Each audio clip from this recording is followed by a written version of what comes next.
Something unusual has been spotted on the moon, and it's getting attention for a reason. New high-resolution observations linked to NASA's Artemis program revealed areas where the lunar surface appears to have shifted, cracked, or partially collapsed. In some images, it even looks like a section of the moon has broken away. At first glance, this sounds extreme. The moon is usually described as geologically inactive, a stable and unchanging world. But the data tells a different story. Certain regions now show surface features that were not clearly visible in older imagery, suggesting relatively recent changes. The key to understanding this lies in how the moon actually evolves. Even without plate tectonics like Earth, the moon is still slowly changing. One of the main reasons is temperature. The lunar surface experiences extreme swings from about 120 degrees Celsius during the day to 130 degrees Celsius at night. These rapid changes cause the surface material to expand and contract over and over again, gradually weakening rock structures. Over time, this leads to cracking. Another major factor is the moon's internal cooling. As the moon slowly loses heat, its interior contracts.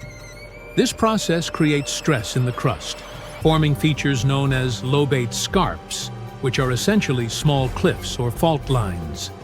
Data from NASA's Lunar Reconnaissance Orbiter has identified thousands of these structures, some stretching for several kilometers. What makes them important is their age. Many of these scarps appear relatively young, which suggests the moon is still tectonically active on a small scale. There is also direct evidence of seismic activity. Instruments left on the surface during the Apollo missions recorded moonquakes with magnitudes up to about 5.0. These are strong enough to shift surface material, especially in areas where the ground is already unstable. Recent analysis shows that some of these lunar faults may have been active within the last 50 million years, which is extremely recent in geological terms. In some regions, boulders up to several meters in size have been observed at the base of cliffs, likely dislodged by seismic activity. Computer models suggest that even a moderate moonquake could trigger cascading rockfalls across unstable slopes, especially near the lunar poles where future missions are planned. This means that what looks like a small surface crack in satellite images could actually be part of a much larger and ongoing structural shift. In several locations, high-resolution images show slopes that appear to have partially collapsed. Loose material has moved downhill, leaving behind fresh-looking surfaces that stand out from older terrain. In some cases, this creates the visual impression that a chunk of the moon has broken off. In reality, these are most likely landslides or regolith movements triggered by moonquakes, temperature stress, or both. Micrometeorites add another layer to the process. The moon has no atmosphere, so even tiny particles strike the surface at high speeds. Over time, these constant impacts disturb the upper layer of dust and rock, making it easier for material to shift when other forces act on it. All of these factors combined make the lunar surface more dynamic than it appears from Earth. For scientists, this is not just an interesting detail. It has practical implications. Missions like Artemis are focused on long-term exploration, including future landings and potential infrastructure on the moon. Understanding which areas are stable and which are prone to change is critical. Regions with active fault lines or loose surface material could present risks for landing spacecraft or building equipment. That is why updated mapping and continuous observation are so important. At the same time, these changes provide valuable scientific insight. They show that the moon is not completely inactive. It is still evolving, slowly reshaping its surface through small but continuous processes. The idea that a massive piece of the moon suddenly broke off is not supported by current evidence. But smaller-scale changes are happening, and they are measurable. And in some cases, they can look dramatic enough to raise new questions. Because when we look at the moon with higher precision than ever before, we are starting to see something unexpected. A world that seemed frozen in time is still changing. Now look at this fancy granite kitchen countertop. This one can also be available on the moon. I mean, there's no production whatsoever as of now, but there's enough raw materials for the kitchen of your dreams. And by the way, granite on the moon can even prove this dark horse had plenty of water at some point.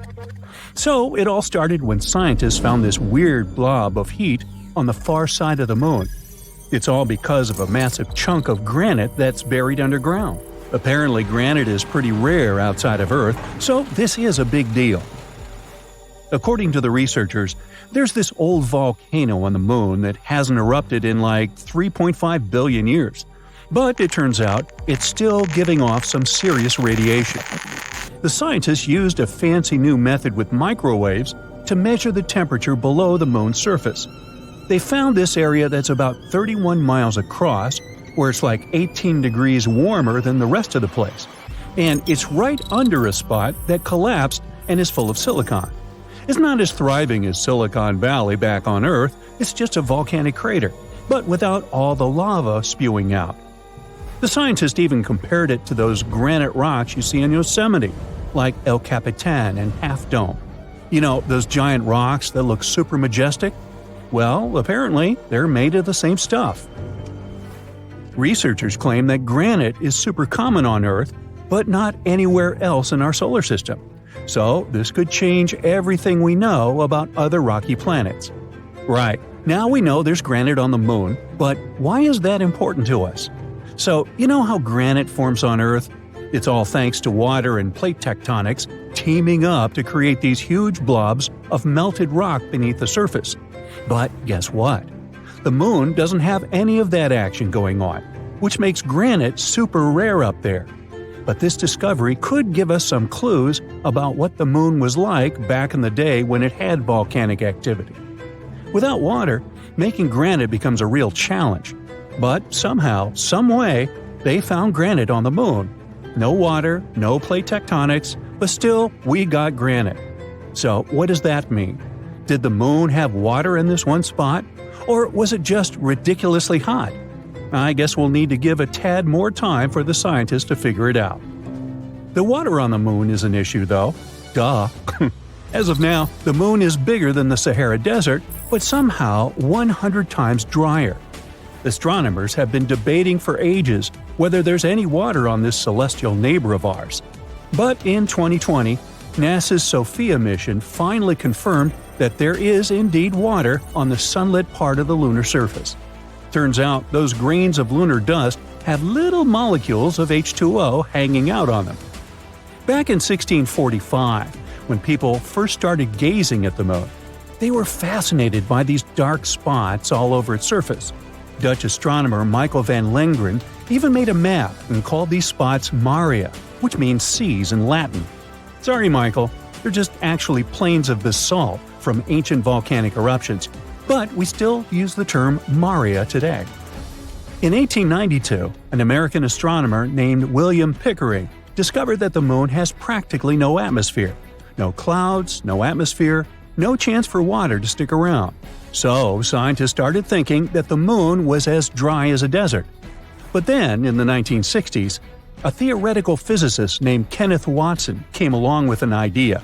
He suggested that water ice could actually exist in the shadowy craters of the moon that never see sunlight. These areas are called permanently shadowed regions. It was a mind-blowing concept at the time. The Apollo missions from 1969 to 1972 finally gave us the chance to look for water on the moon up close and personal. But when the astronauts brought back soil samples, there was no sign of water. So everyone went back to thinking the moon was bone dry. However, in 1994, NASA's Clementine mission suggested that there might be ice in these shadowed craters after all. And in 1998, the Lunar Prospector mission found evidence of hydrogen concentrations in the permanently shadowed areas. This was a strong indication of water ice at the lunar poles. The images weren't super clear, but it was still an exciting discovery. And finally, in 2008, scientists decided to take another look at those Apollo samples. They revisited the old data and found some hints that there might be water after all. It was like finding buried treasure in your own backyard. As you can see, the moon is a pretty promising destination. It even has enough stuff to produce your food supplements – calcium, magnesium, you name it. Just kidding, it's not the best idea to munch on them to boost your diet. But there are a bunch of other applications they can be used for. Calcium is like the fourth most popular element hanging out in the lunar highlands. But here's the cool part. Pure calcium metal is actually super flexible and can conduct electricity like a boss when there's no oxygen around. Who knew, right? Anorthite is a rare gem here on Earth, but up on the moon, it's partly central for calcium. It can even help make those groovy silicon-based solar cells. To make them, you need some lunar silicon, iron, titanium oxide, and of course, our buddy calcium and aluminum. It's like a recipe for solar success up there in space. The moon even has precious metals like gold. In 2009, NASA was on a lunar mission and they found some gold in the lunar soil. They had a spacecraft right behind the rocket, equipped with a fancy spectrometer. Its job was to study all the debris that got released when the rocket crashed. And they found all sorts of chemicals, like carbon monoxide, carbon dioxide, ammonia, sodium, hydrogen, and even a little bit of mercury, gold, and silver. Hey, vampires beware. Now I know it's been quite a while since then, like 14 years to be exact, but measuring how much gold is actually there has been a real challenge. You see, it's hiding deep beneath the lunar regolith, making it tricky to get an accurate count. Yeah, metals are fun and lunar water may have existed, but what about food? Good news, everyone! Scientists are saying that plants can actually grow on the moon, but don't expect a luscious orchard. It'll be more like a moderate garden with just a couple of beds. Here's the scoop. A while back, those awesome Apollo astronauts collected samples of lunar surface material called regolith and brought them back to Earth. Fast forward 50 years, and NASA decided to use 3 of those samples to try growing plants for the very first time. They used dirt from under the lunar rover bumper to grow these plants. The team added water and seeds to the samples, giving each plant a gram of regolith. Then they placed them in a clean room and added nutrient solutions every day. And they succeeded. During that challenge, the brilliant minds dealt with small plants like mustard greens in the nutrient-poor lunar soil. Yeah, we'll have to export olive oil from Earth to dress it. So, plants can indeed grow in the moon's soil. However, they won't be as strong and healthy as the ones grown on good old Earth soil, or even the ones in the control group grown in a lunar simulant made of volcanic ash. But hey, it's just a start. We're still to find out if our dear moon is hiding more treasures. China's Yutu-2 is a robotic mission to the dark side of the moon, launched on December 7, 2018. On January 3, 2019, it completes the first ever soft landing on the lunar far side. It lands in the von Karman crater, not far from the moon's south pole. Scientists are interested in this area. Cold, permanently shadowed craters at the poles contain water ice. These ice patches are uneven and are likely to be ancient. In the south, most of the water ice is concentrated in craters, and at the North Pole, it's spread more sparsely. In any case, this ice can be used once a long-term manned mission lands on the moon. Anyway, several days after Yutu-2 lands, it closes down its operating systems and hibernates through its first lunar night. It wakes up on January 29, 2019. All its tools operate normally. The rover travels 390 feet during its first full lunar day. One lunar day lasts for about 14 days, and a lunar night has the same duration. Moving and exploring during the day and switching off during the night becomes the rover's routine. It's the 8th lunar day when Yutu-2 stumbles across something incredible. This discovery makes the scientists put off all other plans for the mission. They focus on figuring out what the strange material found by the rover is. In the beginning, this lunar day is no different from any other. It begins on July 25th, when the rover starts making its way through an area pockmarked with tiny impact craters. U-22 is helped and monitored by the driver team from the Beijing Aerospace Control Center. On July 28th, the team is preparing to shut the rover down for a midday nap. The sun is high in the sky. It means there are high levels of radiation and scorching temperatures that can damage the machine. Before powering U-22 down, the scientists are looking through the pictures taken by the rover's main camera. That's when they spotted a small crater filled with something that looks shockingly different from the surrounding landscape. Unable to identify the gel-like substance, the team orders the rover to check this bizarre finding. U-22 cautiously nears the crater to examine the weirdly colored stuff. The machine uses special equipment that detects the light reflected off the substance. It's supposed to help the researchers to understand the structure of the material. Unfortunately, the nature of the unusually colored finding has remained a mystery for over a year. No wonder that both the finding and the fact that initially there were no images of the enigmatic stuff sparked curiosity all over the world. The only available description of the substance was that it looked like a randomly colored, shiny gel, something that's rather odd for the dusty, arid surface of the moon. But finally, the mystery seems to have been solved. The researchers have analyzed the information received from the rover's equipment. As expected, the substance turned out to be made up of rock, greenish and glistening breccia, in a sample no larger than 20 by 6 inches. It's kinda like a geologic version of Jell-O salad with fruit inside. If you melt it down, it'll look glassy. Breccia consists of sharp stones joined together by a chalky substance. The sample found on the far side of the moon is made up of a mix of different minerals. The main is a type of silicate that's one of the most common components in both the moon and Earth's crust. The piece also contains some glass, which means it could have formed during a volcanic eruption. But volcanic activity on the moon stopped more than 3 billion years ago. That's why the researchers are almost sure it's unlikely to be the source of the unusual finding. The material could have been created by a massive asteroid, comet, or meteorite that once hit the moon. During the collision, the pressure and temperature were so high that huge amounts of rock instantly melted. Some pieces cooled down rapidly enough to form glass. The rest gathered at the center of the impact crater and grew colder more slowly, forming a new rock. The substance was likely not formed in the Von Karman crater, but in the nearby Finsen and Alder craters. The hollow where the rover made its finding was just 7 feet across. Whatever left it had to be no wider than an inch. But then, it would be too small to create such a large piece of breccia. It's interesting that the material is similar to the samples collected by the astronauts from NASA's Apollo missions. One of those samples was made of dark, broken shards of minerals glued together. It also contains some black, shiny glass. It's not clear, though, whether it's the same as the stuff discovered by U-22. When the rover took photos and made its measurements, it was rather dark in the area. The quality of the images isn't that great. The experts also explain that the mission is examining a previously unexplored area of the moon. That's why they don't have any samples from that region to compare them with the greenish, shiny substance U-22 found.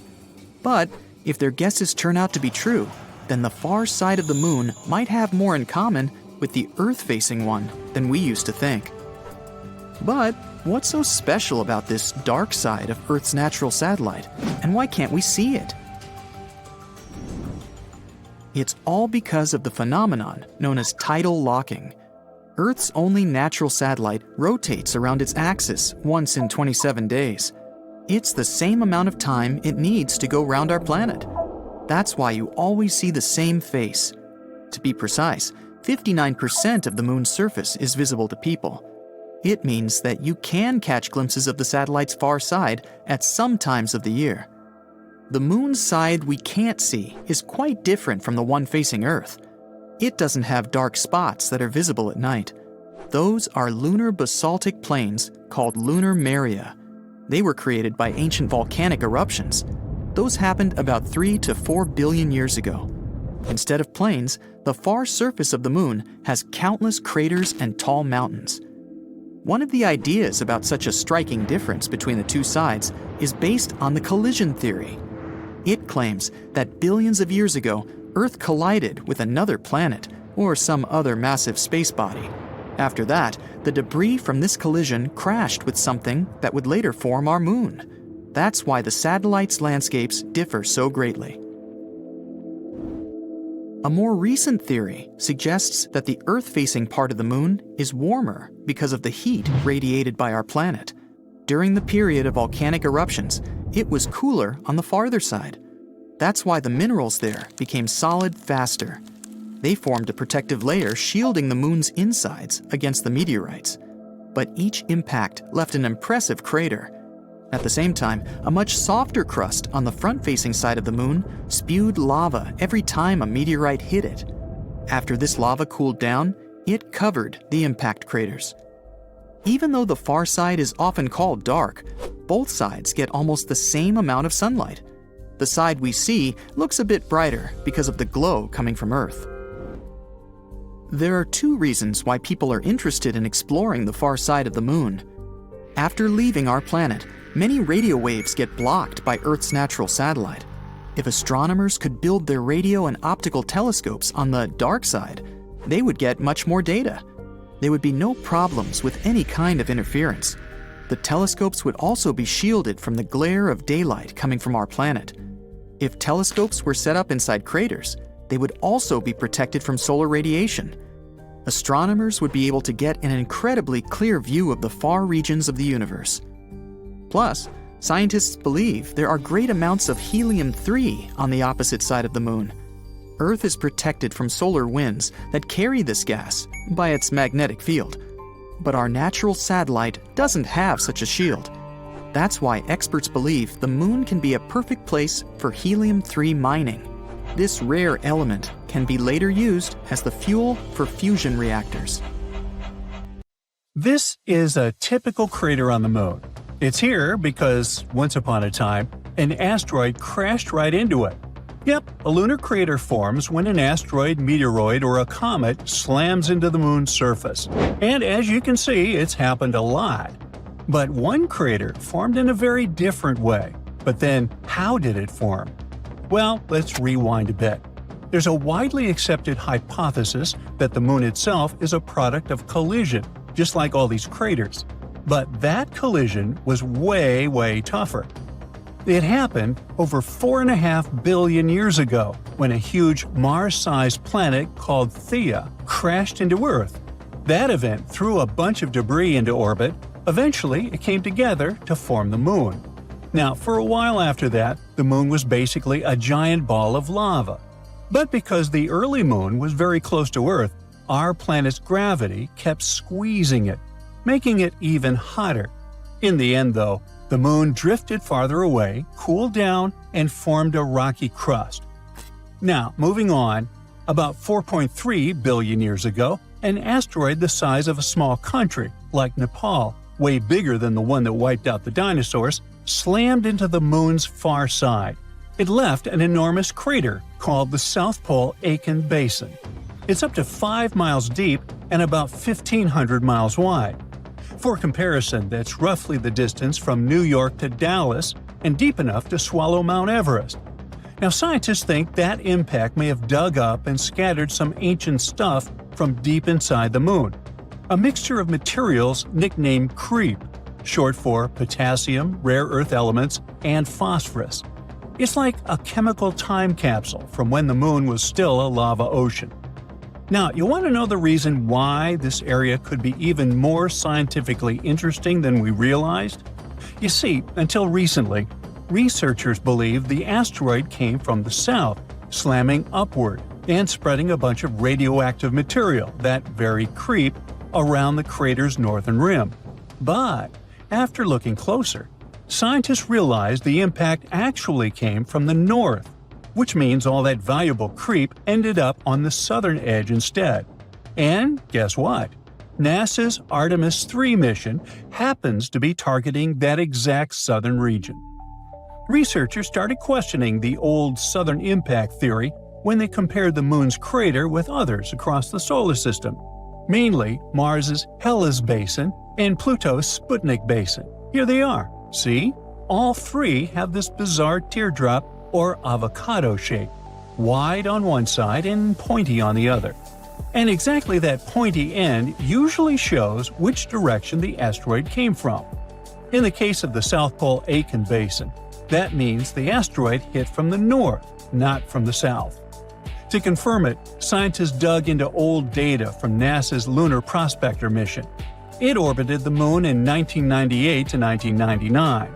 That spacecraft measured radioactive elements on the surface and found high concentrations of thorium, a key part of creep, around the basin's southwestern rim. Now, the Artemis 3 mission is NASA's big plan to put humans back on the Moon for the first time since 1972. If everything goes according to schedule, the launch is set for mid-2027, right after Artemis 2 wraps up. See, Artemis 2, which is supposed to launch before April 2026, will be sort of a dress rehearsal. Astronauts will orbit the Moon without landing just to make sure that all the systems work smoothly, a cosmic test drive. Artemis 3 is where things are going to get real. The astronauts are expected to land near the Moon's south pole, in one of 9 possible locations NASA has scouted out. The only problem is timing. Artemis 3 has already been delayed a few times, and so has Artemis 2. Artemis 1 launched in 2022. It was an uncrewed test flight that went around the Moon and came back just fine. So, next up is Artemis 2, which will take real astronauts further into space. Then comes Artemis 3, the big one. Astronauts are supposed to hang out on the lunar surface for about a week doing sciencey stuff before heading home.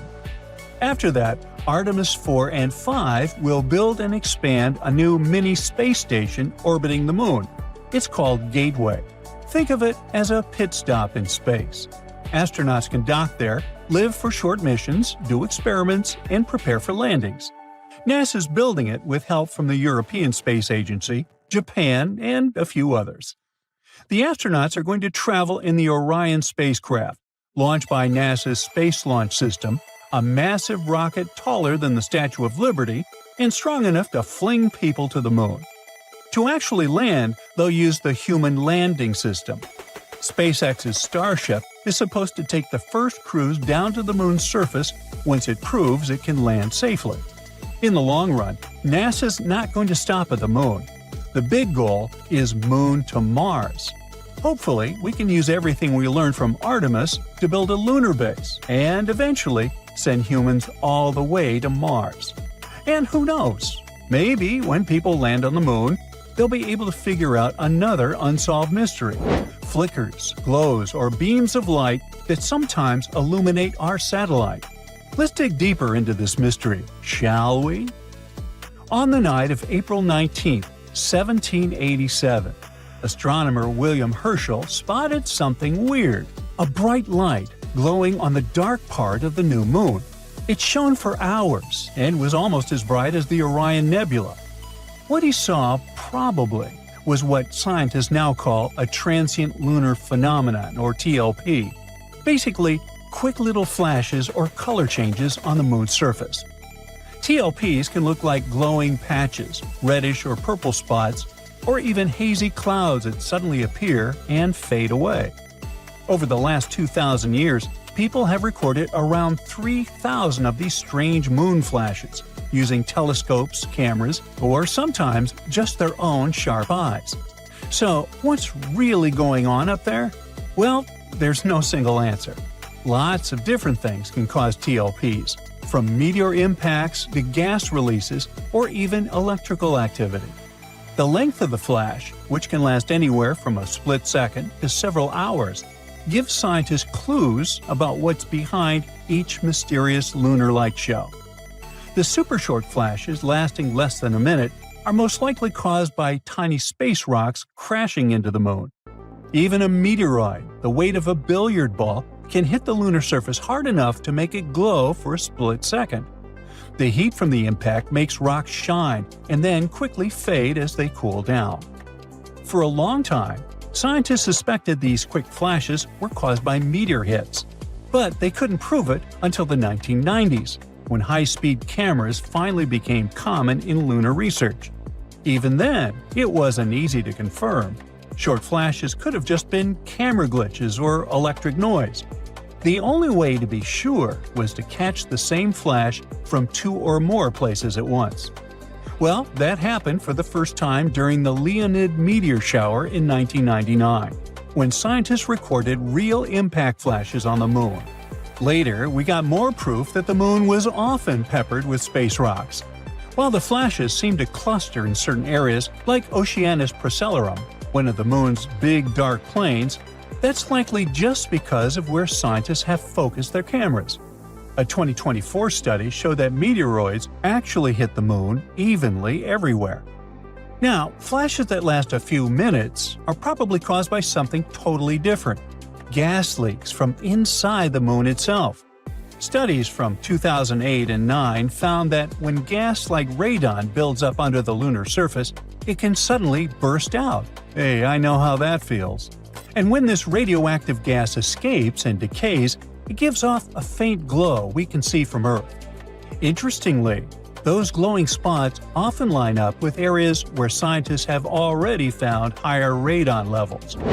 Then, there are the long-haul lights. They stick around for hours, like the bright glow William Herschel saw back in 1787. A 2012 study suggested those could actually be caused by solar wind, a stream of charged particles coming from the sun. When that solar wind hits lunar dust, it can charge up the particles and toss them into the air, well, into space, creating massive dust clouds up to 60 miles high. These floating clouds might bend or reflect light from stars or planets nearby, making it look like the Moon itself is glowing. So hopefully, we'll get the answers once the Artemis mission lands and starts its exploration. Hey, I can hardly wait. Technological progress does not stand still, and over the past decade, the resolution of images of the lunar surface has improved greatly. Many pits have been discovered on the surface, and some of them are really impressive in size. The largest are hundreds of feet deep. However, technology is not yet advanced enough for us to study the bottom of such pits in detail. That's why a recent discovery is surprising. It turns out that huge pits can extend deep into the rock of the Moon. It's a groundbreaking discovery. Let's figure out why. So look at this giant underground cave. Leonardo Carrere and Lorenzo Bruzone from the University of Trento were thrilled to finally confirm the existence of such structures on the Moon. They analyzed images taken by the mini RF instrument on board the Lunar Reconnaissance Orbiter in 2010. The original images didn't have excellent resolution, so the authors had to do a huge amount of work, using modern data analysis and modeling techniques. But first things first, why does it all matter so much? Well, instead of building homes on the surface of the Moon, we might be able to live inside these natural caves. They could offer protection from dangerous things like harmful space radiation, extreme temperature swings, and even meteorites. According to planetary geologist Wes Patterson from Johns Hopkins, even though we'd still have to bring materials from Earth to make those caves habitable, using them would be a lot easier and cheaper than building bases on the surface. Based on the collected data, the cave is about 150 feet wide and up to 260 feet long, which is just a bit smaller than a football field. It's located in a deep pit called the Mare Tranquillitatis Pit, which likely formed when an ancient lava tube collapsed. Although the Moon has no active volcanoes today, billions of years ago, its surface was covered with lava that flowed through valleys, carving out these tubes below the surface. Over time, some of the lava tubes became unstable and collapsed, creating pits like the one in question. NASA's Lunar Reconnaissance Orbiter, LRO, has already found more than 200 of such pits on the Moon. It means there could be hundreds of hidden caves waiting to be explored on our satellite. When publishing their findings in Nature Astronomy, the researchers suggested that the caves could offer future astronauts a safe place to live and work, protecting them from the Moon's extreme conditions. And extreme they are. One of the biggest challenges of living on the Moon is its temperatures. The lunar surface gets extremely hot during the day, reaching about 250 degrees Fahrenheit, and then the temperature drops below minus 200 degrees Fahrenheit at night. But inside the caves, the temperature could stay much more consistent. A separate study done in 2022 used computer simulations to predict that some of those caves could maintain a comfortable temperature of about 63 degrees Fahrenheit. Much easier to manage, right? Unfortunately, getting to the caves won't be easy. The Mare Tranquillitatis cave is over 400 feet below the surface, at the bottom of a steep slope covered in loose debris. It would take some clever engineering to get up and down that slope. The options could be using jetpacks, a lunar elevator, or some other kind of technology. We must find a way to transport astronauts safely. There's also a lot more to discover. Radar technology could help scientists find even more caves and lava tubes on the moon. In the future, a spacecraft with higher resolution radar could even map the insides of the pits that LRO has already found. According to the researchers, this kind of complete survey could help them figure out the best locations for future lunar bases and other explorations. And there's another potential bonus. Those caves could contain water. Scientists have already found frozen water on the moon, under the surface, and in permanently shadowed craters. Tiny amounts are also scattered across the lunar dirt. Water is a critical resource for any moon base, and finding it in the caves could make the idea of living there even more realistic. All in all, this discovery could be a game changer for lunar exploration. Living in natural caves on the moon might be a more practical and safer option than building something on the surface. It could also bring us one step closer to making the moon a place where humans can live and work for the long term. Soon we might start constructing loads of stuff on the moon. All because India's moon mission has recently detected sulfur near the moon's south pole. This chemical element can come in extremely handy for creating infrastructure on our satellite. It's the first time this chemical element has been discovered on Earth's natural satellite. This sought-after element is mostly found near Earth's volcanoes. Its appearance on the moon speaks volumes about the satellite's volcanic history and its past atmospheric conditions. The mission's rover detected this chemical element less than a week after touching down around 70 degrees from the moon's south pole on the 23rd of August, 2023. This historic landing on the lunar surface made India the fourth country to safely land a mission on the moon. It's also the first spacecraft to touch down so close to the south pole of our satellite. It's an area of strategic importance because it's believed to be home to deposits of water ice. If it turns out to be true, future missions might be able to harvest it and turn this water ice into drinking water or even rocket fuel. For 2 weeks, the lander carried out the data collection, mainly focused on the analysis of the moon's soil and its extremely thin atmosphere. Meanwhile, the solar-powered Pragyan rover started its quest to find frozen water on the moon. As for the lander, it demonstrated another amazing feat on the 3rd of September. The spacecraft fired up its engines and lifted itself for about 16 inches into the air. Then it made a tiny hop to land 12 to 16 inches away from its original position. It's kinda a big deal. Being able to get a lander back off the surface of the moon is essentially for future missions, showing that they can safely return soil samples or even astronauts back home after a lunar mission. In September, the Indian spacecraft was put into sleeping mode. The 14-day-long lunar night was approaching, and the spacecraft wasn't designed to collect scientific data during this period of time. So far, we've learned about a few major findings of the mission. One is related to measuring the temperature of the moon's topsoil at different depths. Intriguingly, the surface of the satellite in that region turned out to be hotter than expected. It was believed that the temperature could be between 68 and 86 degrees Fahrenheit on the surface, but it was around 158 degrees Fahrenheit, way hotter than it should be.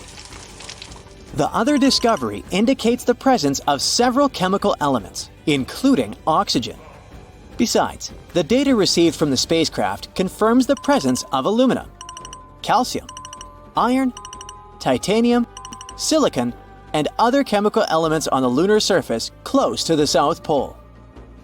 The rover also used special instruments designed to measure quakes and rumbles beneath the lunar surface to detect some seismic activity. It brings us back to the sulfur detected thanks to the rover's spectroscope. Scientists are currently working on figuring out whether this element formed on the surface in a natural way or whether it's the result of volcanic activity or a meteor strike. Another astonishing thing found on the moon is a rock, and it may be the oldest known Earth rock. A 0.7-inch wide chip included in a large rock collection brought to our planet by Apollo astronauts might actually be a 4-billion-year-old fragment of Earth. This finding could help us paint a better picture of the intense pounding early Earth got at the dawn of its life. It could go like this. Soon after the rock formed, an asteroid impact might have blasted it from Earth. At that time, our planet's satellite was 3 times closer to Earth than it is today. The collision was so powerful that this chunk of terrestrial rock found its way to the moon. Later, this fragment got engulfed in a lunar breccia, a motley kind of rock. Eventually, the rock was brought back home to Earth by Apollo 14 astronauts. Even though scientists had found meteorites coming from Mars and the moon before, it was the first time a rock from the moon turned out to be a terrestrial meteorite. They also found out that the rock had formed in a water-rich environment at temperatures and pressures corresponding to those at around 12 miles beneath the surface of our planet. In 2019, China's Chang'e 4 mission made history by landing on the far side of the moon. The mission's rover helped researchers visualize structures hidden deep below the surface of the satellite, revealing billions of years of lunar history. The Yutu-2 rover made this discovery with the help of its lunar penetrating radar. It imaged deep into the moon's surface and listened to echoes of sound bouncing back off structures hidden from view under the surface of the moon. It turned out those structures were resting at depths of almost 1,000 feet. The research suggests that the first 130 feet under the surface are made up of layers of dust, soil, and rocks. The instruments also discovered a concealed crater that must have formed after a large object slammed into the moon's surface. Long, long ago, ancient lava was likely to be flowing deep underground. Researchers believe that the broken rocks around the formation might be debris produced by the impact. They also found that the volcanic rock layers were thinner the closer they were to the surface. Such a thickness variation of lava flows might mean a decrease in the number and magnitude of eruptions over time. So, lunar volcanic activity gradually dwindled since the moon's formation around 4.5 billion years ago. On the far side of the moon, there is one of the largest and oldest impact craters in our solar system, the South Pole Aitken Basin. Unfortunately, from Earth, you can only see its outer rim, which looks like a huge chain of mountains. It's a ginormous 8-mile deep dent, stretching for more than 1,500 miles in diameter and covering 1/4 of the moon's surface. Astronomers are sure that this crater appeared when an asteroid collided with the moon around 4 billion years ago. And now, look at this gigantic chunk of metal the size of 4 states of Connecticut. As for its weight in pounds, it's enough to say that the number contains 18 zeros. This mysterious mass is hidden about 180 miles under the moon's surface, somewhere in the middle of the South Pole Aitken Basin. It was discovered when GRAIL, which stands for NASA's Gravity Recovery and Interior Laboratory Mission, gathered data about our natural satellite. When examining this information, scientists noticed that in one place on the moon's surface, there was a weird change in gravity. After researching this phenomenon, they concluded that something mysterious was weighing down the basin floor there. So far, researchers haven't figured out the origin of the bizarre lump, but there are several theories. One of them claims that the finding is a chunk of dense oxide, which appeared when the moon was just taking its shape. At that time, the satellite was still covered with ancient oceans of magma, and the lump could be formed at the final stages of its cooling. However, most scientists support another theory, according to which the puzzling mass is part of the giant asteroid that once created the South Pole Aitken Basin.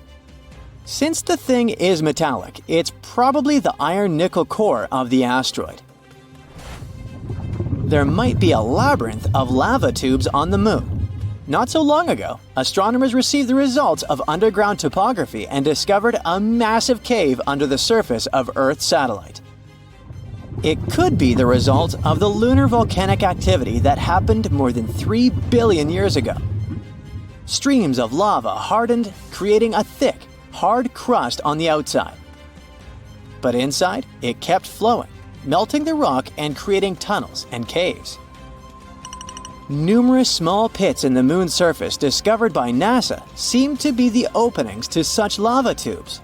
If this theory is confirmed, the underground tunnels might serve not only as a convenient location for human crewed space missions, but also as much-needed water sources for astronauts.